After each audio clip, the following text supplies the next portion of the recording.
नमस्कार. जगन्नाथ गंगाराम पेडणेकर ज्वेलर्स प्रस्तुत home minister को पावर्ड बाय फेबर, डिक्सी स्कॉट आणि गुड नाईट फॅब्रिक रोलॉनच्या या भागात मी आदेश बांदेकर आपल्या सगळ्यांचं मनापासून स्वागत करतो. साई अर्पण सोसायटी जोगेश्वरी पूर्व या ठिकाणी आलेले आहोत. सोनल अरुण वावडणकर या वहिनींना भेटून त्यांना बोलतं करणार आहोत. जाऊन भेटूया सोनल वहिनींना आणि अरुणजींना.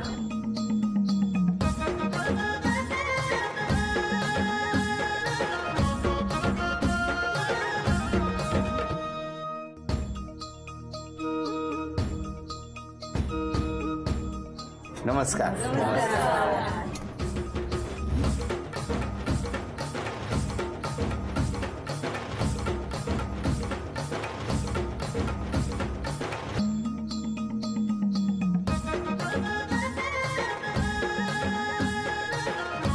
घ्या उखाणा. कण्व मुनींच्या आश्रमात शकुंतलेचे माहेर, अरुणरावांनी केला मला मंगळसूत्राचा आहेर. परत द्या, ओळख करून द्या सगळे. हे माझे मिस्टर. नमस्कार. हा माझा छोटा मुलगा. हे माझे बाबा. नमस्कार. हा माझा मोठा मुलगा. नमस्कार. हे भाऊजी आमचे. तो माझा छोटा भाऊ. हा मोठा भाऊ. ही माझी नणंद. तो माझा भाचा. ही माझी मैत्रीण. नमस्कार. त्या काकी. ती माझी नणंद. ती माझी वहिनी. ती पण वहिनी. बरं. आणि त्या भाच्या आहेत. हो नमस्कार. ती माझी नात आहे आणि ही भाची. अरे वाचा. आणि ह्या सगळ्या माझ्या मैत्रिणी आहेत. हो मागे. सुरुवात करूया आजच्या गप्पांना. कुठलं बालपण तुमचं? जोगेश्वरी. जोगेश्वरीत कुठे? मजासवाडी. आणि तुमचं बालपण? जोगेश्वरी. कुठे? मेघवाडीमध्ये. मेघवाडी. तुमची मजासवाडी. शाळा कुठली? माझे इन्फॅन्ट जीजस होते. इन्फॅन्ट जीजस आणि नंतर कनसा कॉन्व्हेंट. आणि तुमची शाळा? अरविंद गणबीर हायस्कूल. बर. कसं गेलं बालपण? एकदम छान. मजेत गेलं. आनंदात. हो. तुमचं बालपण? अतिशय चांगलं, उत्तम. मग दोघेही जोगेश्वरीत होता. मग ओळख जोगेश्वरीतली? कॉलेजमध्ये. कुठलं कॉलेज? इस्माईल युसुफ कॉलेज. एकाच वर्गात होता? नाही. मग ते मला सिनियर होते. मग ओळख कशी? लव्ह मॅरेज आहे आमचं. कसं झालं? हे मॅरेज झालं पण ओळख कशी झाली? मी 11वीला होती आणि ते 13वीला होते. मग एकदा मी त्यांच्या घरी गेलेली. त्यांची बहीण माझी मैत्रीण होती. तिच्यासोबत मी घरी गेलेली त्यांच्या. तेव्हा हे जेवायला बसलेले तिथे घरात. मग काय वाढलं का ते जेवायला बसले गेल्याबरोबर काय तुम्ही काय घेणार, भाजी वगैरे असं? मग काय झालं? मग त्यांनी बघितलं मला आणि माहित नाही त्यांना काय झालं. काय झालं? तुम्ही जेवायला बसले होते सर. काय मी हे प्रेमाचं महाभारत एक 5-6 ओळीत सांगू का मी? सांगा. चालेल का सर? ती 11वीला असताना मी सिनियर होतो. मी 13वीला होतो. मी कॉलेजमध्ये पाहिलं तिला. तेव्हाच प्रथम तुझं पाहता अशा प्रकार झाला. त्यानंतर मग ती घरी आली होती. कॉलेजचे दिवस बरे गेले, अतिशय चांगले गेले.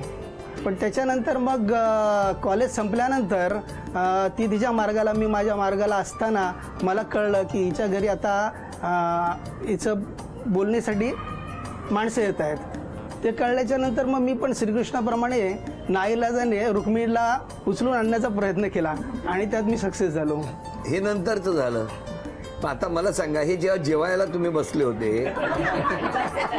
हे 5 ओळीतलं सांगितलेलं कळलं मला पुराण. ते स्टनिंग होतं एकदम. मग स्टनिंग होतं ते. तुम्ही जेवायला बसले होते. हो. तेव्हा ह्या आल्या.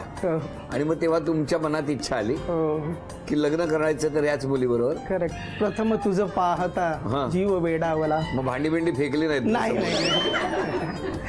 तुम्हाला कधी कळलं यांच्या मनात असं काहीतरी चाललंय? नाही. ते मला कॉलेजमध्ये नेहमी हाय, आय सेड हॅलो करून म्हणायचे आणि मी पळून जायची तिकडनं. आय सेड हॅलो असं म्हटल्यावरती पळून जायचा तुम्ही का? प्रथम तुझं पाहता जीव वेडावला म्हणून. काही नाही असं. म्हणजे तेवढी ओळख नव्हती माझी त्यांची. ओळख नव्हती. मग ओळख सुरू कशी झाली? असंच आय सेड हॅलो करून. आय सेड हॅलो काय होईल? काय तुमचं आय सेड हॅलो? ती थांबतच नव्हती ना. मी जेव्हा पण तिला भेटण्याचा प्रयत्न केला पण ती थांबतच नव्हती माझ्या. त्यामुळे मला काहीतरी कारण काढून बोलायचा प्रयत्न करायचा. आणि तुम्ही नाही बोलायचे पण तुमच्या मनात होतं ते? नाही. त्यांच्या होतं हे तुम्हाला कळलं होतं? नंतर कळलं. कधी आय सेड हॅलो मध्ये? नाही. नंतर बऱ्याच दिवसांनी कळलं. बऱ्याच दिवसानंतर कळलं. मग फायनली बोलायला कधी लागले तुम्ही? 12वीच्या नंतर. कसं? 12वीला. असं काय परिवर्तन झालं? काही नाही, मग नंतर हळूहळू त्यांचे मित्र वगैरे सांगायला लागले, मग ओळख वाढली हळूहळू. मग त्या बहिणीमुळे आमची ओळख झाली जास्त जवळ आणि मग ओळख झाली. सर हे कॉलेजमध्ये डेज जे असतात ना, रोज डेज, सारी डेज, व्हाईट डेज, हे खरं आमच्यासाठी खूप चांगलं आहे आणि त्याच्यामध्ये ते जास्त ओळखी होतात. तशीच मस्त ओळख झाली. तेच डेज सुरू झाले का तुमचे? त्यांनी पहिल्यांदा रोज डेला मला प्रपोज केलं सगळ्यांसमोर? हो. मग तुम्ही तेव्हा काय म्हणालात? काही नव्हती तेव्हा, म्हणाली घेतला आणि मी गेली. रोज घेतला आणि निघून गेला. मग तुम्ही खुश? हा काय हो सर. मग सेकंड टाइम मग तुमचा होकार आहे कसं कळलं त्यांना? नाही, मी नंतर सांगितलं, मग 12वी झाल्यानंतर. 12वी झाल्यानंतर तिने सांगितलं. तोपर्यंत नाही? तोपर्यंत एवढं हे नव्हतं आमचं. 12वी झाल्यावर लगेच होकार दिला? हा, 12वी झाल्यावर मी होकार दिला. का तुम्हाला टेन्शन होतं? थोडंसं होतं ना. पण मग हे 12वी नंतर किती वर्ष सुरू होतं? 8 वर्ष. 8 वर्ष मेघवाडी आणि मजासवाडी. कोणाला माहिती नाही होतं? माहिती होतं. कोणाला माहिती होतं? त्यांच्या घरी सगळ्यांना माहिती होतं. तुमच्या घरी सांगितलं होतं? माझ्या भावाला पण माहिती होतं, छोट्या. त्या बघायचं, तो पण माझ्याच कॉलेजमध्ये होता. त्याला माहिती होतं पण घरी माहिती नाही? घरी नव्हतं माहिती. मग घरी कसं कळलं? सर जेव्हा घरी कळलं त्यावेळेला मग 2 कुटुंब एकत्र आले आणि मग ते जसं ते एक दुजे के लिए मध्ये वासू आणि सपनाची जी मीटिंग त्यांच्या घरी झाली त्यावेळेला जे ते चर्चा वगैरे झाल्या, चर्चा इतक्या झाल्या की जगातले कुठलेही राजकीय, आर्थिक किंवा सामाजिक प्रश्न सुटले असते पण हा प्रश्न सुटला नसता. एवढ्या चर्चा झाल्या. मग ते तिथे तेवढा पूर्णविराम झाला.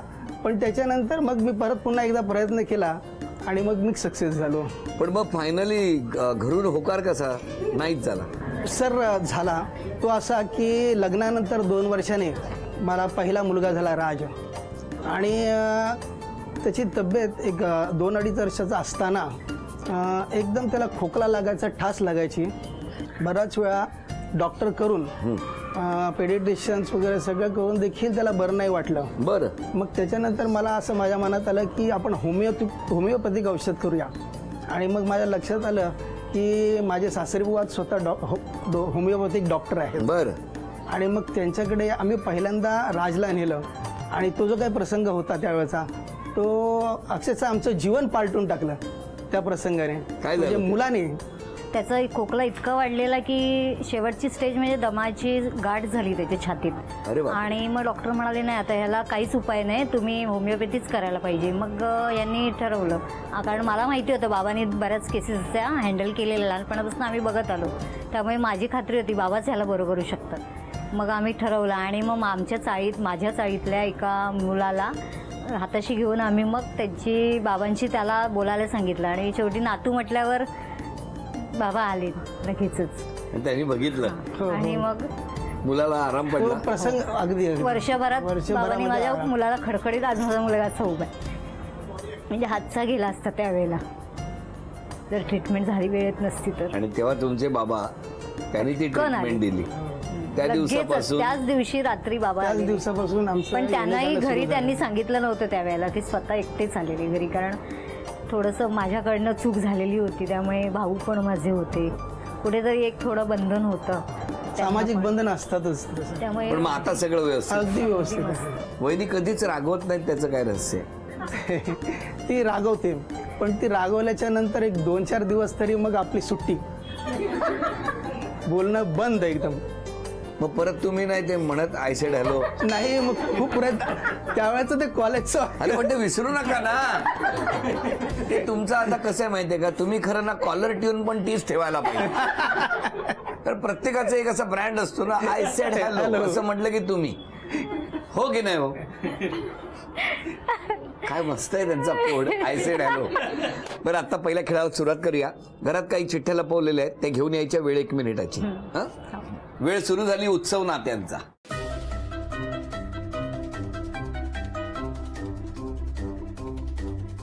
कढईतली पुरी एकदा चुरीला हसली,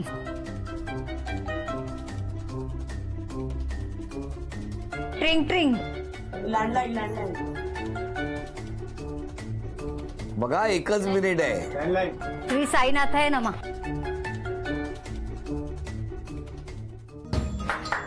अभिनंदन. बसा. पहिली चांदीचं नाणं तुम्हाला मिळालं, अभिनंदन. हा चांदीचा कुंकवाचा करंडा मिळाला, अभिनंदन. चांदीची तुळस मिळाली, अभिनंदन. आणि चांदीची अन्नपूर्णा सुद्धा तुमच्या घरात. नमस्कार.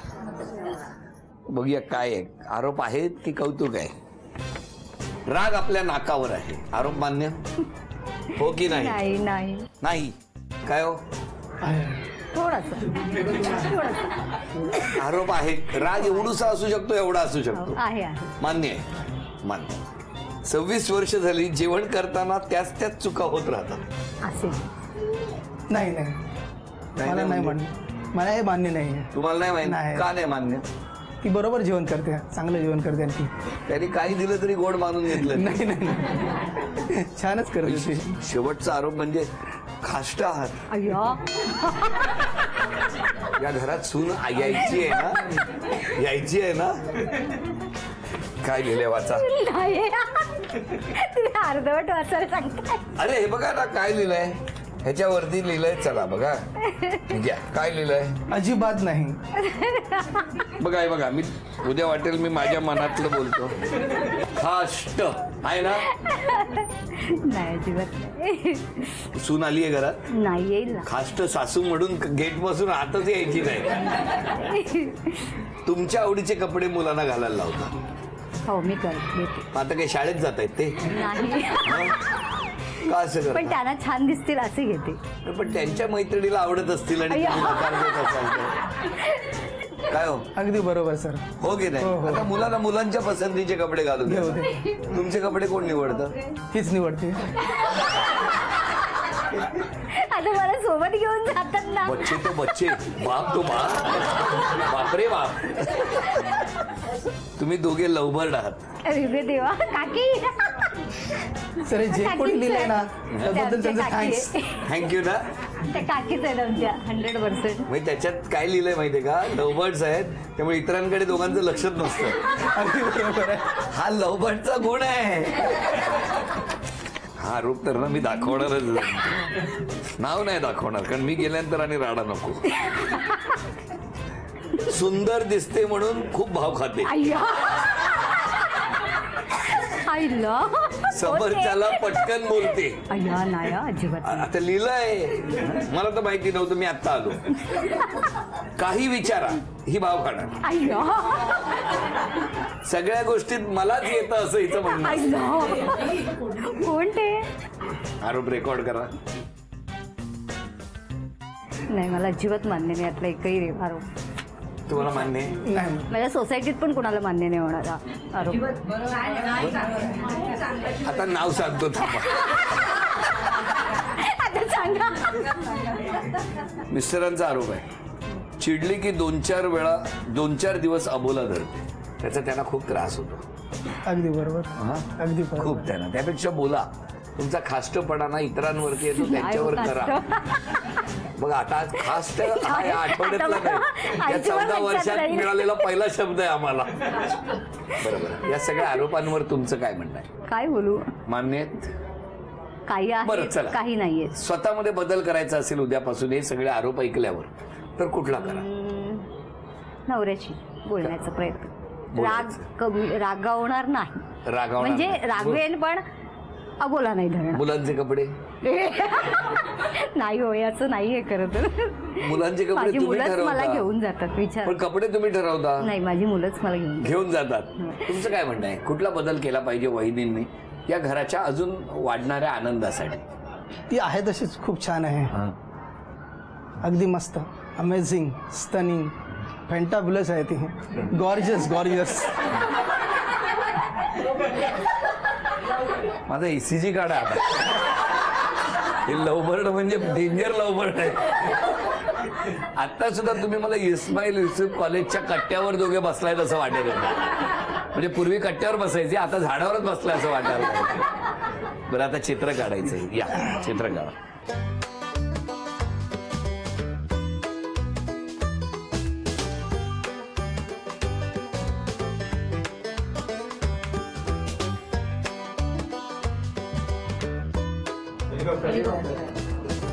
कसं कसं आहे बघू ते. अँटीने नावाची ओळख. ही अंड्यावर अँटीना वाटते. चला अभिनंदन, घरातल्याने ओळखलं त्यामुळे तुम्हाला हे बक्षीस मिळालं. अभिनंदन. थँक्यू. हे तुम्हाला थँक्यू सगळ्यांना.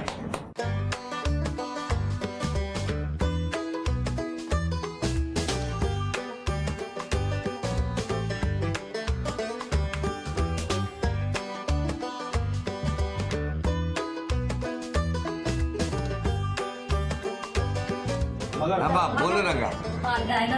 10 9 8. कोणी सांगितलं? तुम्ही कुठे राहता? शेजारी. कुठल्याही गोष्टीला घोरपड बोलता. हा हीच आहे. कोण आहे सांगा तेवढं. घोरपडली आहे ती बिचारी. अभिनंदन. ते तुम्ही द्यायचं नाही. इकडे या. शांतपणे न बोलता काढायचं.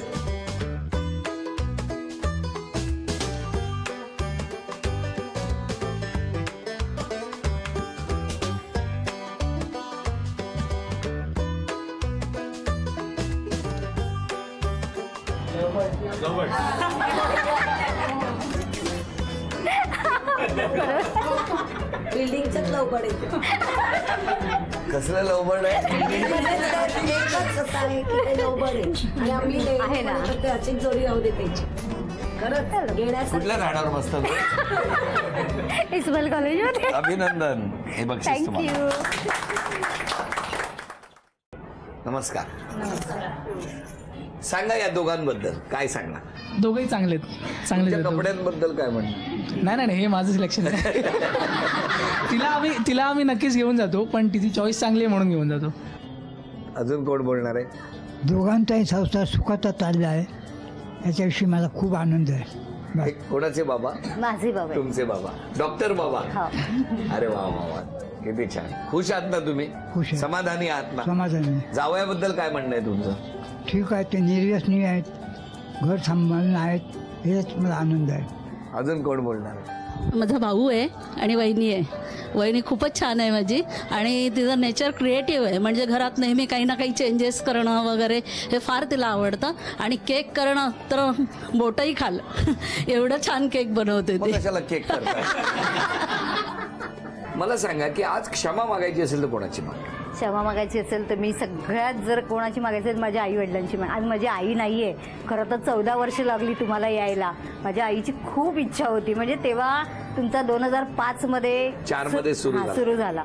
तर तिची तेव्हा तुमचं नाव तिला माहित नव्हतं. ती नेहमी राग म्हणू नका, साडीवाली म्हणायची. साडीवाल्यांना बोलव ना आपल्या घरी, असं नेहमी म्हणायची. आणि आज ती नाही आहे. आज 8 वर्ष झाली ती नाही आहे. पण माफी मागायची झाली तर मी माझ्या आई वडिलांची मागेन की त्यांना मी दुखवून कुठेतरी माझं लग्न केलेलं, पण त्यांनी मला क्षमा केली. पण मी त्यांची माफी मागेन हात जोडून. तुम्ही क्षमा मागायची असेल? कळत नकळत ज्यांना मी दुखावलं असेल त्या सर्वांची मी जाहीर माफी मागतो. आणि त्याचप्रमाणे माफी मागायची संधी या कार्यक्रमाद्वारे घेतो ती अशी की माझे सासू सासरे, सासू आता हयात नाही आहे पण सासरे आहेत. बाबा, तुमच्या अंगणातली अंगणातलं पारिजातक मी पळवलं त्याबद्दल मला क्षमा करा. आणि त्याचप्रमाणे मी माझ्या आई वडिलांचीही माफी मागतो. किती छान. पारिजातकासारखा घमघमाट यांच्या संपूर्ण कुटुंबामध्ये कायम दरवळत राहू दे आणि कायम सुखाचे क्षण यांच्या घरात राहू दे. या संपूर्ण घराला शुभेच्छा देतो. कारण इकडे साईबाबा आहेत, इकडे महालक्ष्मी साक्षात आशीर्वाद देत आहेत. तुमच्या घरात या सगळ्यांचं कृपादृष्टी आहे ती अशीच राहो. कृपाछत्राखाली तुमच्या घरात आनंद नांदो अशी प्रार्थना करून झी मराठीकडून ही भेटवस्तू देतो तुम्हाला. अभिनंदन. आणि वैदींना तथास्तु पुणे यांच्याकडून मिळते आहे पैठणी.